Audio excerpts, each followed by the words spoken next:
Welcome to This Explainer. Today, we're going to unpack some truly fascinating and honestly totally contradictory data behind Brady Corporation, ticker symbol BRC.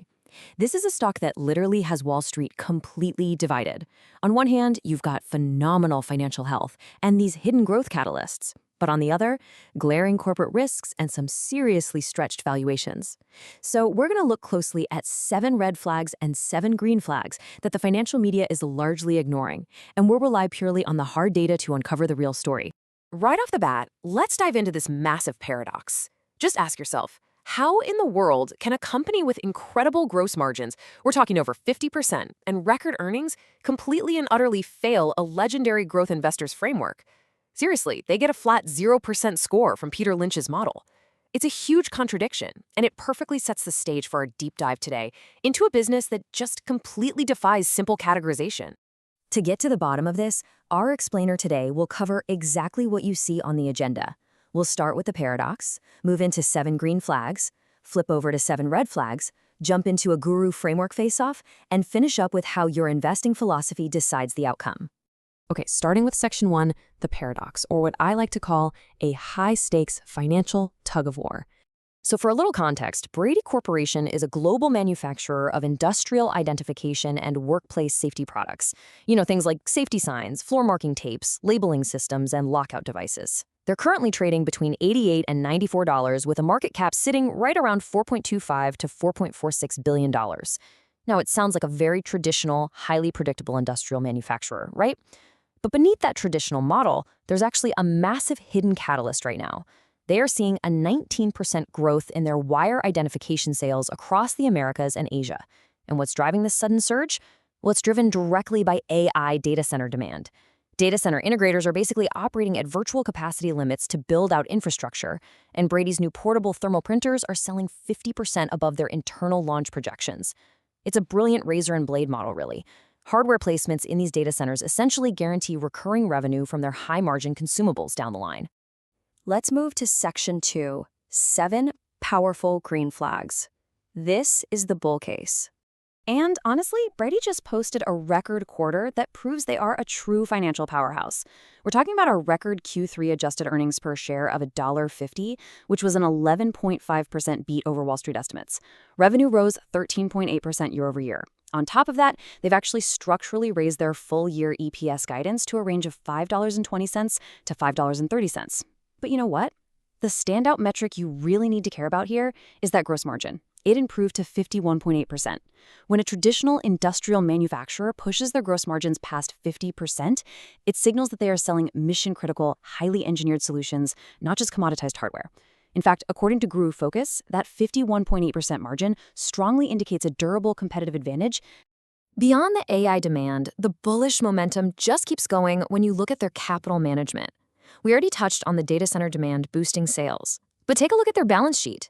They have a pristine net cash position of $148.6 million. To put that into perspective, that is more than triple what they had just a year ago, with a debt-to-equity ratio of practically 0 to 0.07. And for the income investors tuning in, they boast a highly sustainable 25-year dividend growth streak. Now sure, the yield is currently a modest 1.04%, but their cash payout ratio is incredibly low, which leaves ample room for future increases. So, the crucial point that really wraps up the bull case is this: a massive 79% score on the Validia Warren Buffett patient investor model. This incredibly strong fit is driven directly by those 51% margins and their highly predictable earnings. When you factor in a pass on debt service, a pass on return on equity, and a simple, understandable business model, Brady looks exactly like a classic Buffett cash machine. But let's flip over to section 3, 7 hidden red flags. Time for the bear case. Let's look at the other side of this tug-of-war. Okay, this quote highlights a massive red flag that absolutely shook the market.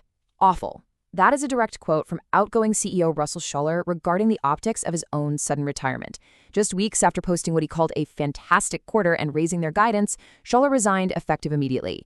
And this leadership vacuum happened right in the middle of a major acquisition. The uncertainty was so intense that implied volatility in the options market spiked to the 97th percentile, and the stock promptly tumbled 16% from its peak. No way around it. That's a tough look. Compounding that leadership uncertainty, we've got some very clear valuation and growth warnings. Guru Focus calculates a GF value of $82 to $83.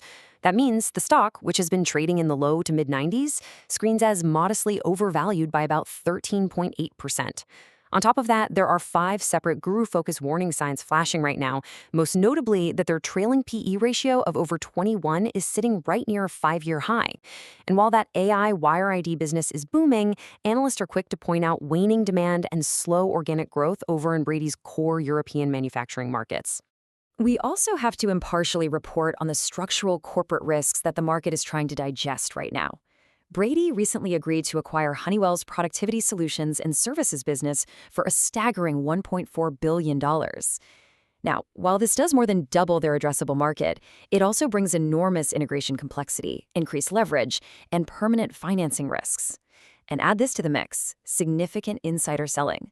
The COO sold over $448,000 worth of shares in January, and the former CEO previously sold $1.9 million in stock. To be fair, the new CEO did make a notable purchase recently, but that heavy historical selling definitely adds to the mixed signals. All of which brings us to the final red flag: a flat 0% score on the Peter Lynch model. Why is a company with record earnings completely failing this test?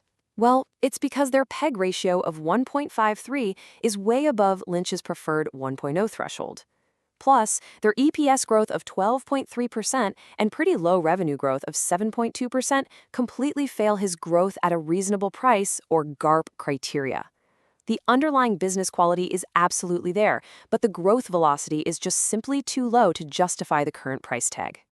Moving to Section 4, the Guru Framework Face-Off.